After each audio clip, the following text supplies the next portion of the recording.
Right, okay, councillors. Well, good afternoon as we meet here on unceded Palawa lands, Original and ongoing owners. We convene today's special meeting at the City of Launceston at 1 p.m. Please be seated.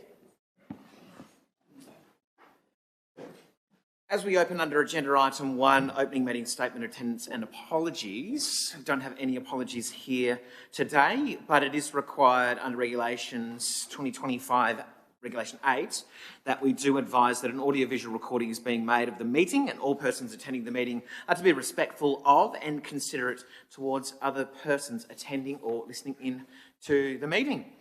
At number 2, we've got the commencement time of the meeting. 2.1 commencement time of the meeting is with a recommendation that Council by absolute majority determines that the special Council meeting is to start as soon as possible after 1 p.m. Somebody please to move. Councillor Harris, seconded by Councillor Palmer. All those in favour? All councillors present, the motion is carried and the meeting commences. Do we have any declarations of interest at 3? A councillor must declare any interest that a councillor has in a matter before any discussion on that matter commences. There being none, we'll move forward to delivery and performance at 4. 4.1, 2026-2027 statutory estimates budget. Got the recommendation as printed. Somebody please to move.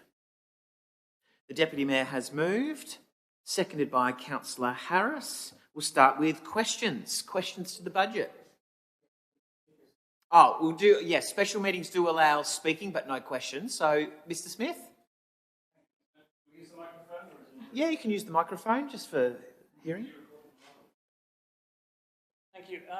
Of course, I speak for this item, but the line item of 1.8 million for the City Heart one-way street conversions, I'd ask you to delete that line.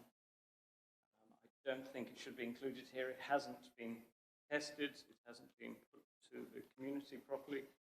It's been created, the concept of making one-way streets. It's been incorporated in the City Heart place plan, but it hasn't really met with the public, business, the community sufficiently to say that. And certainly Charles Street, which would be converted into two-way, is very successful as it stands. I wouldn't be spending 1.8 million. It doesn't even sound like 1.8 million would be enough to do the street conversions. The change room on the same thing at the Windmill Hill swimming pool is 1 million. I don't know how you're going to do 4 sets of traffic lights and numerous streets. But anyway, if you were to spend this money, which I'd ask you not to, on converting some of these streets, it ends up with the same amount of one-way streets that Launceston has. It just changes them around, so the Kingsway would be apparently one way as well, so that's a new one-way street. It makes the city more car-centric, running cars down the opposite way on Charles Street.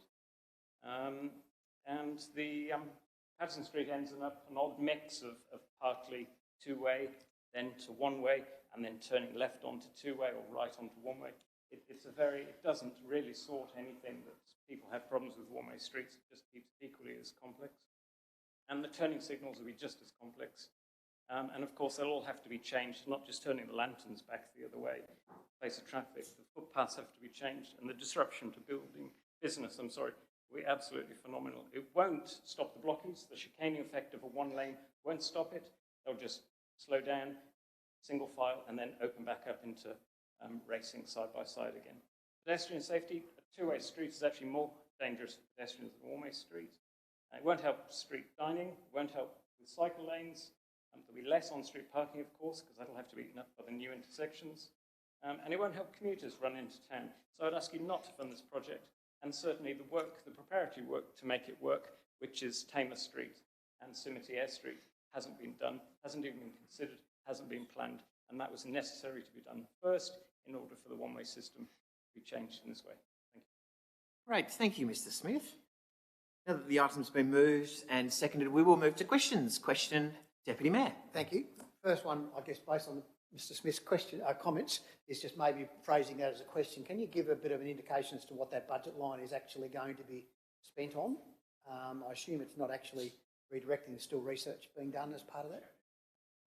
Right, through Executive Leader of Delivery and Performance. Thank you, Councillor Mackenzie. Yes, it's my understanding that that is to continue the design work that has commenced in earnest this year by our City Infrastructure team.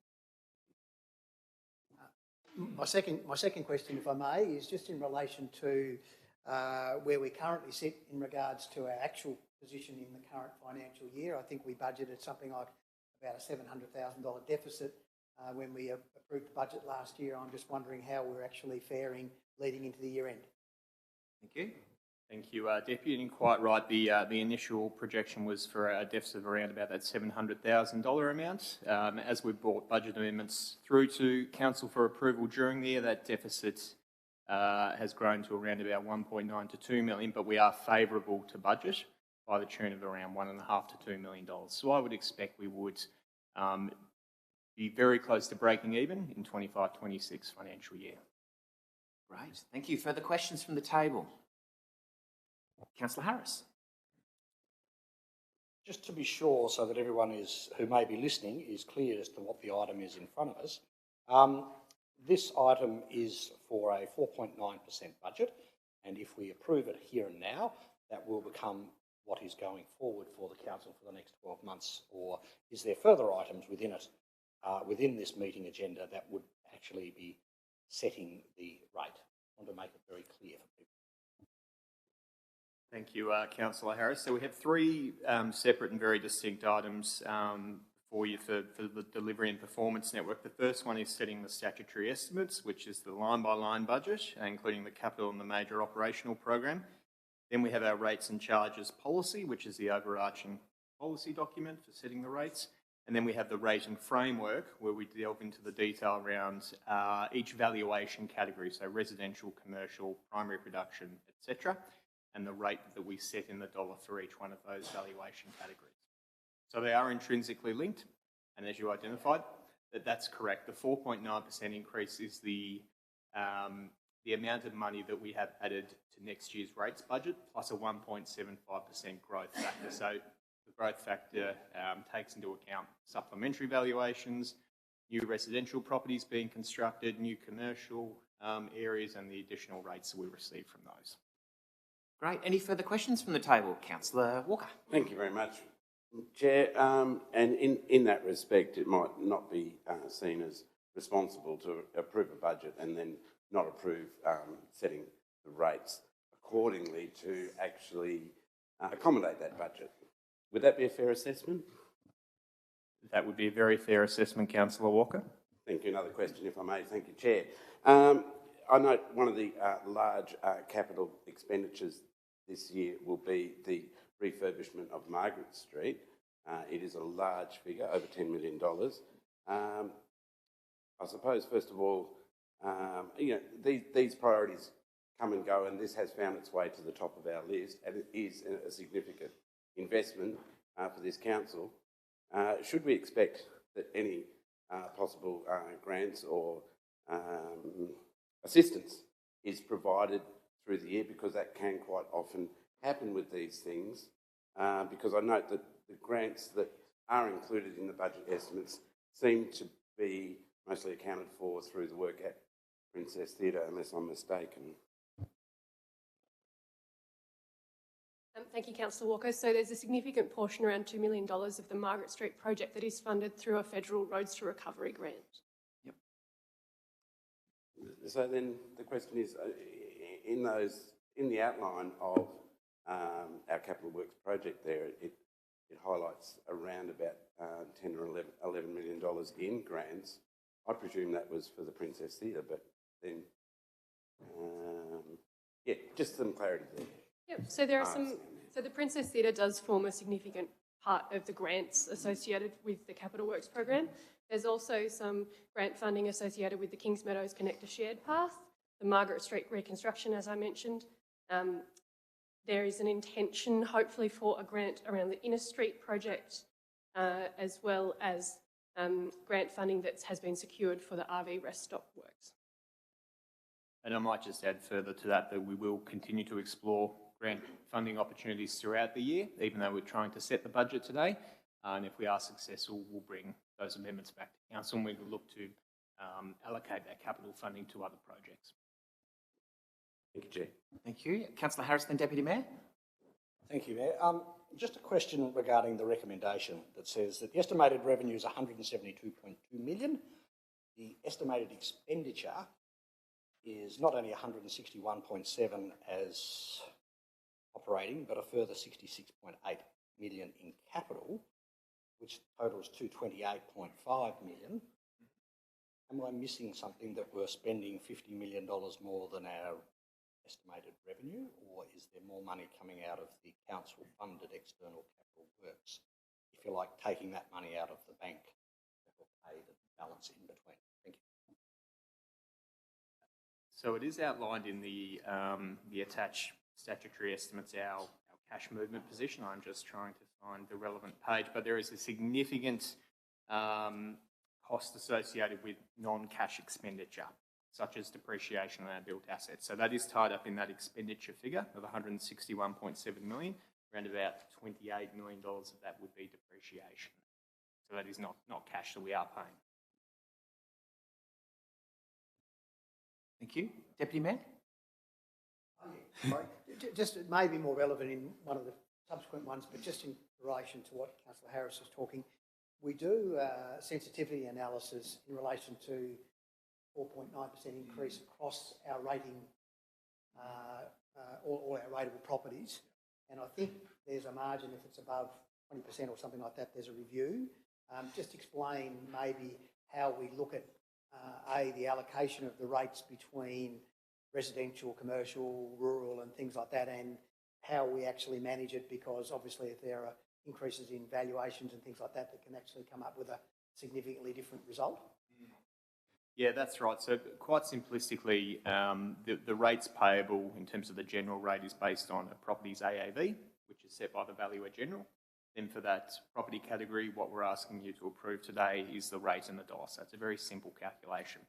What we are proposing, and you'll see this in the subsequent items, is we increase the residential rates on average for the medium property will be around about a 4.57% increase. And what we've done is we have brought in line commercial, industrial and primary production rating categories to be the same. So if your AAV is the same for those three property types, you will pay the same amount of rates. Further questions? Okay, to speak, Deputy Mayor. Thank you. I stand to support the budget. So it's showing a $2.2 million deficit, which has been explained in workshops about the fact that we've actually got a longer term plan. And one of the reasons I asked what our situation was going to be this year, we actually budgeted to actually make a loss of 600,000.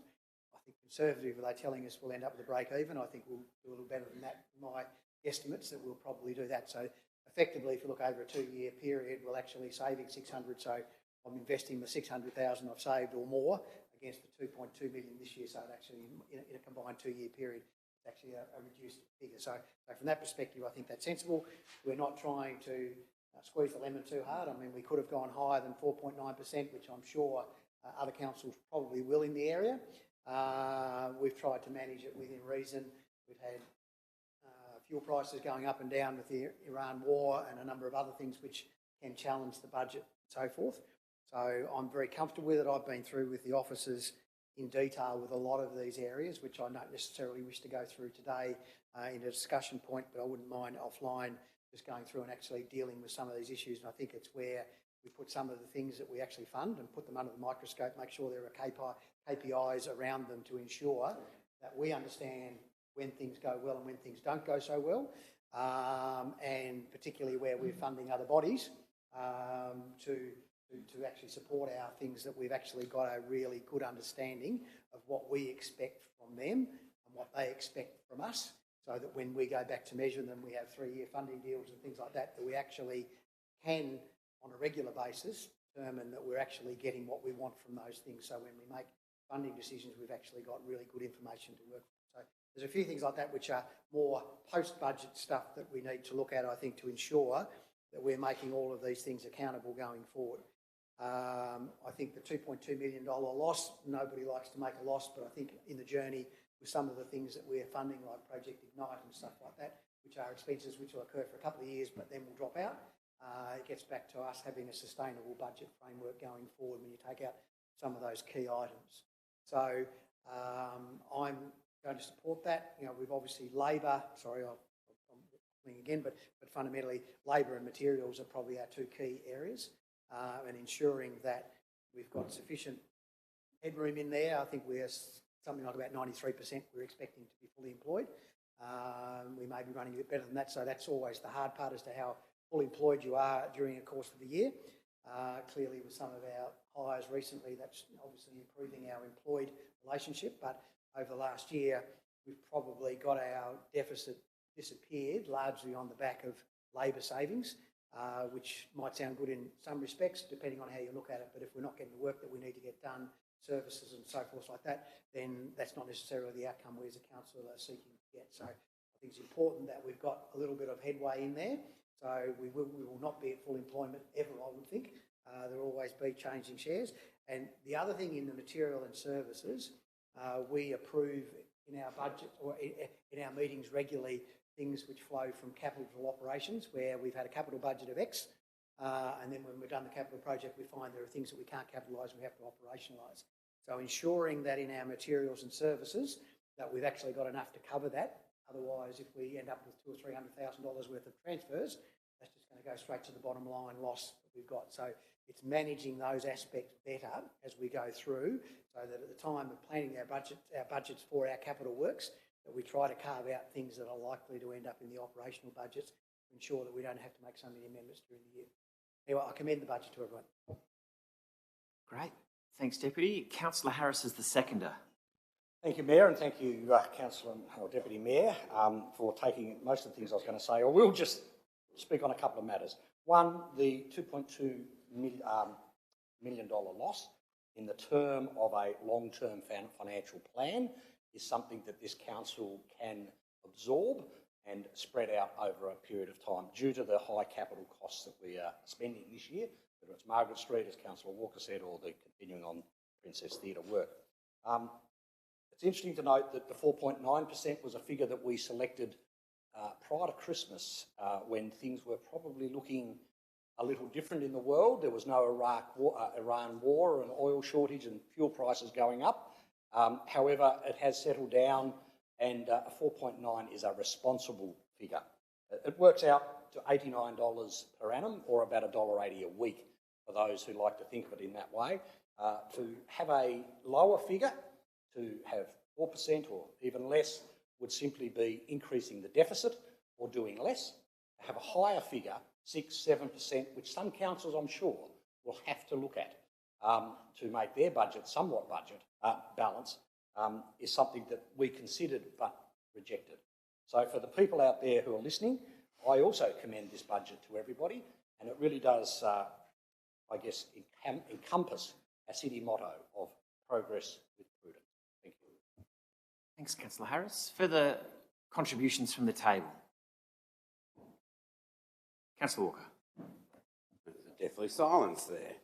I'd like to start by thanking our financial team, especially for the work that they have done to bring this budget to us today. And that's not an insignificant amount of work. We are facing, as a society, pressures from all sides. It is changing times for our society. We know of the inflationary pressures, costs are rising, wages pressures. These are some of the basic things, I suppose, that everyone would know about, but it becomes more complex for a council where our responsibilities can move and shift with state government. And I was just sitting there writing a bit of a list of areas where our interactions with the state government aren't always favourable for a council budget. Areas such as buses and public transport, Taswater, local government reform, planning, heritage, housing, homelessness, roads and line marking, security and policing, health and hospital, our museum, the QV Mag, just a list of a few things where the line is blurred between what is a council responsibility and what is a state government responsibility. So these are some of the issues that we wrestle with as a council.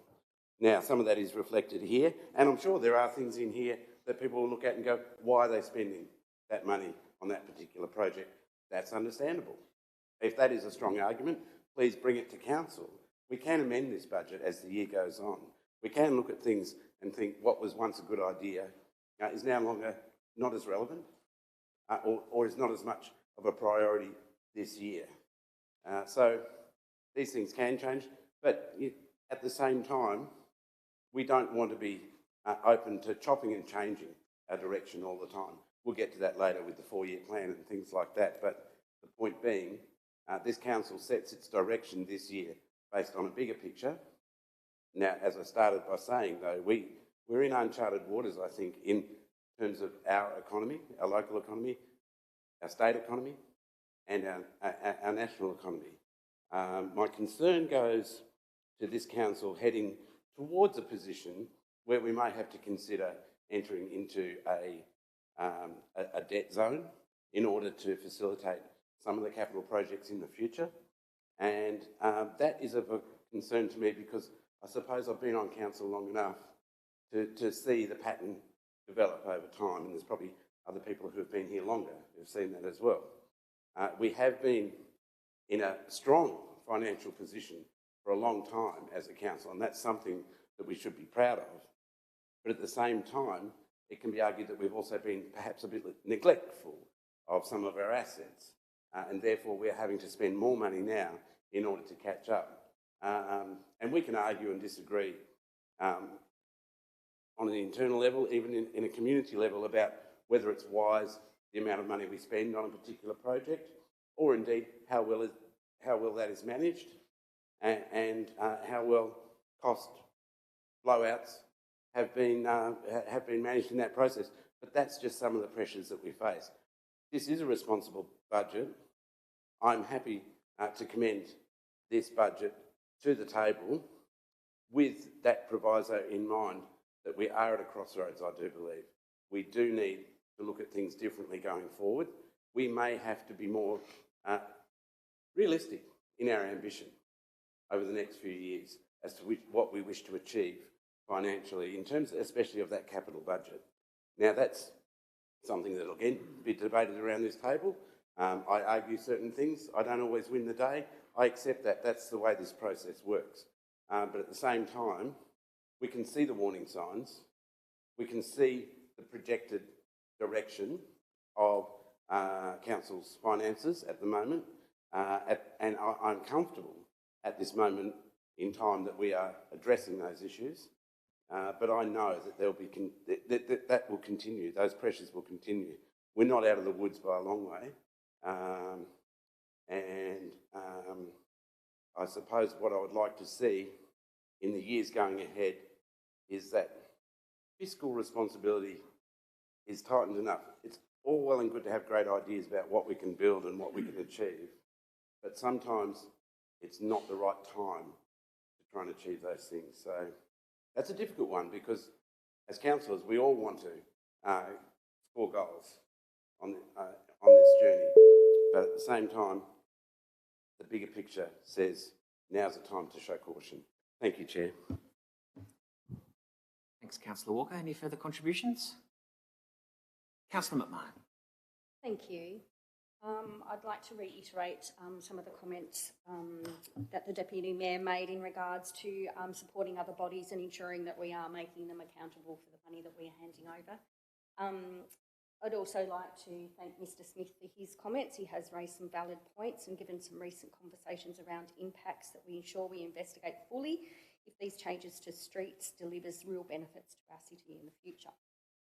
Inflation is currently sitting at around 4.2% for the 12 months to April 2026, and while we try our best to keep increases in line with CPI, I believe we worked hard to keep increases below 5%, noting that it is tough out there and that people are finding it tough. So I commend the councillors and the staff for working really hard to keep it under that 5%. But I'd like to also reiterate that moving forward, councillors must work within budgets and be fiscally responsible because we are spending ratepayers' money. So the decisions that we make around this table or bring to this table have consequences on the other end. Thank you. Thanks, Councillor McMahon. Any further contributions? To close, Deputy Mayor. Thank you, and thanks for your contributions, everybody. And I thank Mr Smith for coming along and raising issues that he does, and hopefully that'll just give cause for us to put that conversation under more microscope before we go forward in regard to all of that. So thank you, and I applaud any member of the public, and you do come regularly and give us good advice. So thank you for doing that. Yeah, and I take on the words that we are in a strong financial position today, and I do take on board the warnings that Councillor Walker has said, because I think that's something we need to do, and that will need to fold through our long-term financial plan, which means we have to be realistic about what we think inflation looks like. We have to be realistic about what we think our rate increases are going to look like going into the future. So there's a fair bit of work there. So in the long-term financial plan, I think is a time to really look at what our financial situation, because we're investing heavily in things like the Princess Theatre. We'll do things with the NTCA ground and other major infrastructure, and the Capital Works program that needs to be done on some of the buildings that we've gone through and done a significant study on. So having done that, we then need to ensure that we are progressing ourselves financially forward, which may defer other capital projects and things like that. The other thing that comes up every year where we find something that we really like to do individually as councillors, we need to refrain or think seriously about that, because if you want to go and put something that's got a $100,000 budget line, that's going to go straight to the bottom line. I just challenge everybody, if you're thinking that way, think about what we can take out of the budget to actually compensate for that if you're going forward with it. So I just think that let's get on with it. I think the budget is sound, it's sensible and fair to our ratepayers.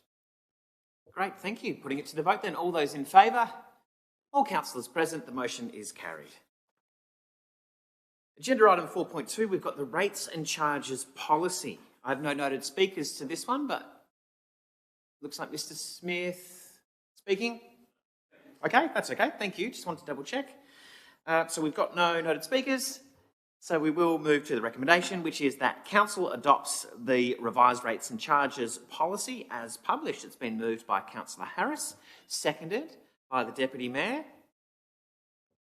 And now that it's a live agenda item, anybody to have any questions? Any questions? There being none, Councillor Harris is the mover. Thank you, Mayor. So this is the second step of a three-part process of us implementing a rates increase and for the next financial year, how our budgets will work. And this is the policy. The policy says these are how we do it. The assessed annual value is the method that we choose to use here in the city, along with a general fixed rate on each property. So in some other councils, they simply use a generic fixed rate for all properties and they all pay the same regardless of the value of the property. We don't work in that manner. It also includes how our waste is collected and the charges. Now, what has happened on that over the recent years is the state government has implemented a charge of waste being deposited into landfill. When it was originally proposed, it started at $20 per tonne and was planned to increase to just $60 per tonne over a number of years. Inflation has had its way, and what is now being implemented is in fact $70 per tonne. That is money that goes straight to the state government. It is not collected by council. It's collected by council, but not spent by us. It's given to them. So this is simply the policy process that we go through. We'll move to the next stage as the next general item. Thank you. Anything further, Deputy Mayor? Any further contributions? Councillor Walker. Thank you. It was just a question really, just in regards to the public response to both our budget and our rates and charges policy, and improvements in interactions that we've had through that process. Thank you. Yes, certainly, thank you, Councillor Walker. So the primary mechanism for receiving feedback was online through our Tomorrow Together platform. We did receive good feedback. We also did a drop-in session face-to-face, which myself and another member of our team attended, and we had a couple of members of the public come in and provide some feedback. There was also the ability to provide in-person feedback via a written form. Email is obviously an option that people could provide feedback on. And we do hear from members of the public like Mr. Smith who attend council meetings as well, and we do take their feedback into account as well. To speak, Councillor Walker. Thank you very much, Mayor. As most of this has been discussed, I'll leave it mostly as read. The average increase that we know of 4.9% has been struck. every now and then I mention the concept of an online dashboard for our council to be able, for ratepayers to be able to go and see where their rates are going, to link the budget with these increases and indeed with the rates that we mostly all pay. And I know I'm only one voice around this table, and I know that I have received positive indications in regards to that. Meanwhile, there's probably never a good time to be able to do this sort of work, but I would like to see this in the future. Technology has moved forward.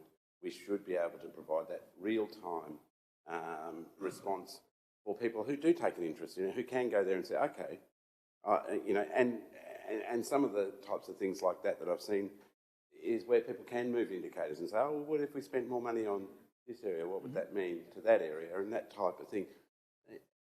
I think the time is right that Launceston steps into that area in terms of our rates and charges and our annual budgets, because this process, I've been here nearly eight years now, been fairly similar every time.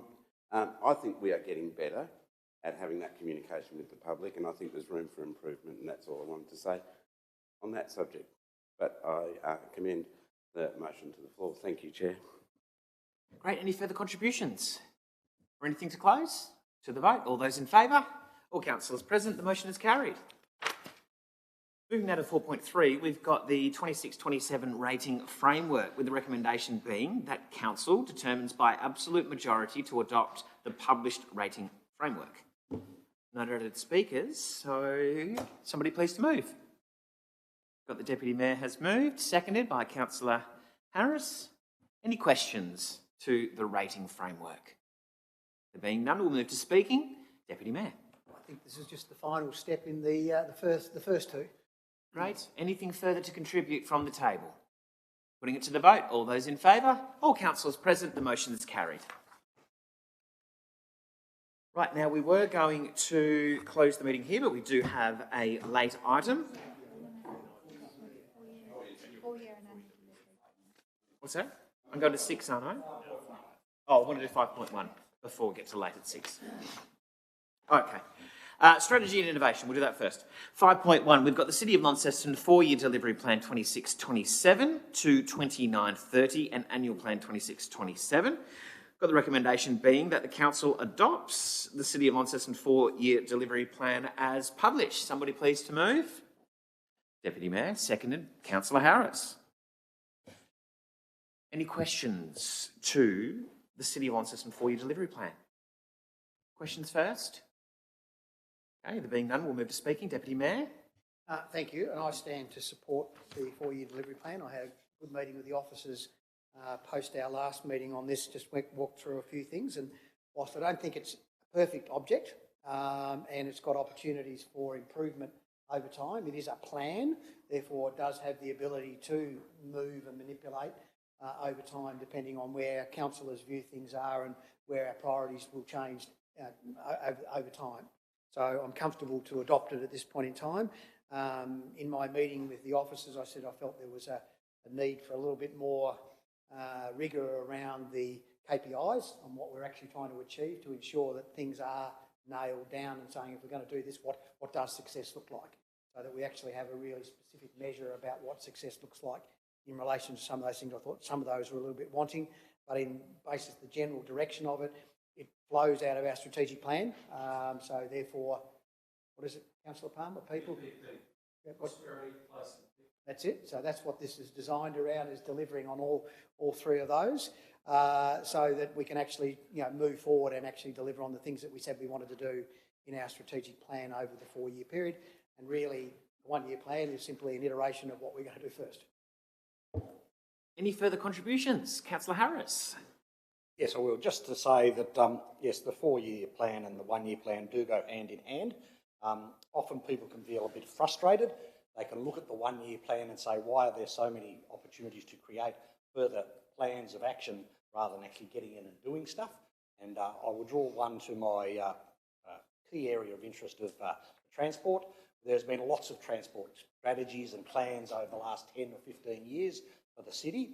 However, as we don't have a strategic transport executive or officer, we're advertising for one, then even if we were to try to implement it, we would not have the resource to do it. So it is a matter of having getting the ducks in a row lined up, and there's an opportunity for us to refine that transport plan so that in subsequent years, 2, 3 and 4 of the 4-year plan, we will start to see those things being implemented. But as a previous speaker said, this is a good starting point. It's a logical starting point, and it's one that I will endorse. Thank you. Councillor Walker. Thank you, Chair. The 4-year plan is a clear guide of intent for this Launceston Council to the community and for ourselves to embrace. We have all had the opportunity to contribute to this over a series of workshops and events and discussions, and we all know that the best laid plans of mice and men can come asunder, but our job is to make sure that things don't slip away from here, or that our first attempt sometimes at doing something is not the only attempt that we make, and that this is a living document. It can be changed, it can be brought forward, it can be contemporised as things change. I'm particularly pleased to see things in there that I have a direct interest and concern with, most notably for the Council to continue its efforts towards developing a creative hub in our municipality, and what that will look like, I'm not sure. I know that there are many community organisations that have been consulted and contribute to that concept, and it's something that will develop over the next 4 years. Our interactions with our Aboriginal community should always be our first concern. There is unfinished business that this council has with the traditional owners of this land, and I think we have a lot of work to do there. That has always been my first priority as a councillor, to address that unfinished work, and we cannot hold our heads high as a council until after around 155 years we reconcile with our Aboriginal brothers and sisters, and while I'm on council, that will be and remain a high priority. It's not something that costs money. It's something that takes heart and takes commitment and understanding, and it's something that we probably all espouse, but it is also something that it's easy to feel that by mentioning it that we've actually done something, when in actual fact we have done very little at all. So, on a less serious note, I shall say that I do support the contents of this. There's ambition in this document, and I like that. I like that we are reaching further than we have before, and I commend it to the table. Thank you. Thanks, Councillor Walker. Further contributions? Councillor Pentridge. Well, this won't be the first time that I've spoken out and disagreed. I think it's a wish, and I did take some time to go through it because I wanted to know what I was going to be asked to read it. It's a fantastic document, a wish list of where we're going in 4 years, and we've got no idea where we're going. We've proven that today. There's so many factors, and our world is changing so quickly. Now, I don't have a problem with having a plan. But what I get concerned about is when these things get into paper, there'll be someone somewhere that's going to refer back to it and say, that's what you've agreed to. That's what we were going to do. So for the sake of, not a protest vote, yes, we've got to have a plan, but I'm very wary that once we put things in writing, there'll be other people refer to it at some later date and try and implement it. It might not necessarily be something that's in our interest at that point in time. Thinking 4 years ahead is too far. I won't be supporting it, but I think I've said enough. Yep. Thanks, Councillor Pentridge. Further contributions? Anything to close? Deputy Mayor. I will, and thanks, Councillor Pentridge, for your view, because I think that's exactly what a plan is there for. If we find our direction needs to change because of the way the world is, all sorts of different circumstances, we can. What we've tried to do is we actually put together a strategic plan several months ago. What we've endeavoured to do is to try and now build a 4-year plan about how we're going to deliver on that strategic plan. That's the objective of this. And I know that out of the items that are in that plan, I'll bet they won't be the same by the end of the 4 years as well. So I'm with you on that, but that's the objective of these things. It gives us intent, and somewhere along the line, because something happened somewhere else, we will decide we need to pivot and do something differently. That doesn't prevent us from doing that, but having a direction and an aim on something is actually still gets us focused on the sorts of things that we need to do. So that, in my view, is what the plan's about. Doesn't mean if there's going to be new people around this table in 3 or 4 months' time who may have a different view on some of these things, and they might come in and want to change it. That's up to them to do that and to work with the rest of the council to do that. So I'm comfortable to endorse the plan, noting that it will change over the next 4 years. Thanks, Deputy Mayor. Putting it to the vote. All those in favour? Those against? Councillor Pentridge against the motion is carried. Okay, now we move to those late items at 6. 6.1 is the acceptance of the late item. Somebody please to move the acceptance. Got Councillor Britton. Councillor Harris has seconded. All those in favour? All councillors present, we accept the late item at 6.1 and we move to 6.2, which is the voting directions, Alga 26 National General Assembly in Canberra. We've got the recommendation here being that Council at Alga and the Regional Forum in Canberra, it receives the business papers, it appoints Councillor Harris, Councillor Kai, Councillor Priest and Councillor Marsden to be the voting delegates on the day, and it directs the voting delegates with the voting directions. Okay, could have just said as printed, but because it's a late item, I thought I would just get my own head around it. Somebody please to move. Councillor Harris has moved, seconded by Councillor Britton. Any questions to the voting directions? Okay, a question, Deputy Mayor. Again, because it's a late item, I just can't quite read where we've actually noted what we're doing. Voting for all, agreeing to all. What's that? Yeah. Agreeing to all. Yeah, so we've agreed to vote. Where does it actually say we're agreeing, voting in favour of? So on page 8, Deputy, we do go into some detail there. So what we're saying is section A, which are all on block, we will support those. Okay, so it's in the body of the report, because I was trying to look at it on the paper. That's okay. So like you said, it's a late item. That's fair. That's fair. Okay, so any further questions noting that this is a late item? Okay, Councillor Harris to speak. Thank you, Mayor. Yes, this is ALGA is the Australian Local Government Association annual conference in Canberra next week. 4 councils will be attending. Part of that conference is for councils can submit notices of motion to the conference for support to then perhaps lobby state or federal governments.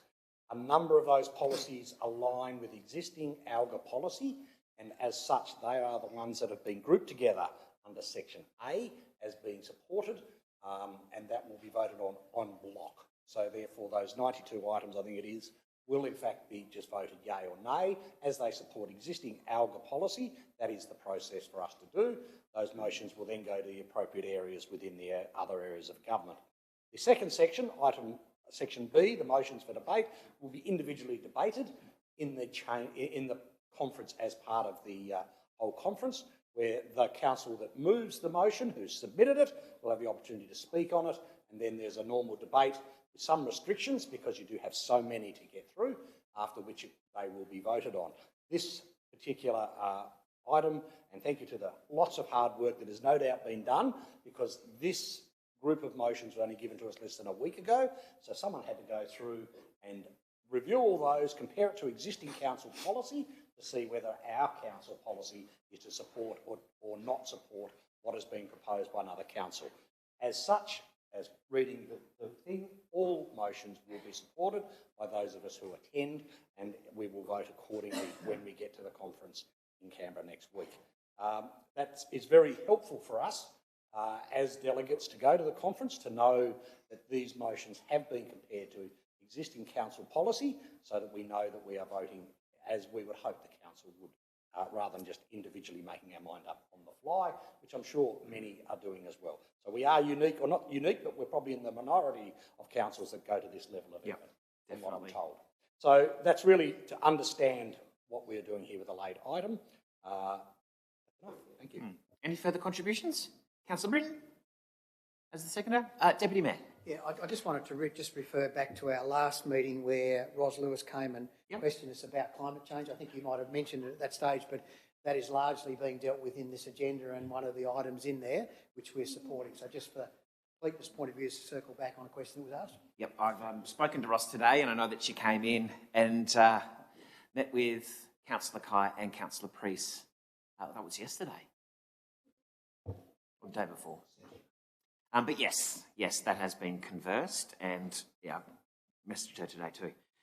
Great. Further contributions? Okay, there being none. Anything to close? Okay. Putting it to the vote. All those in favour? All councillors. Those against? Abstain. Councillor Palmer is abstaining. The motion is carried. Okay, so that's the late item. So now we close today's special meeting at the City of Launceston at 1:47. And note that we'll be back here again next Thursday, and we wish those delegates a safe trip to Canberra, and we look forward to the learnings that they'll bring back and continuing their personal development and representing the community.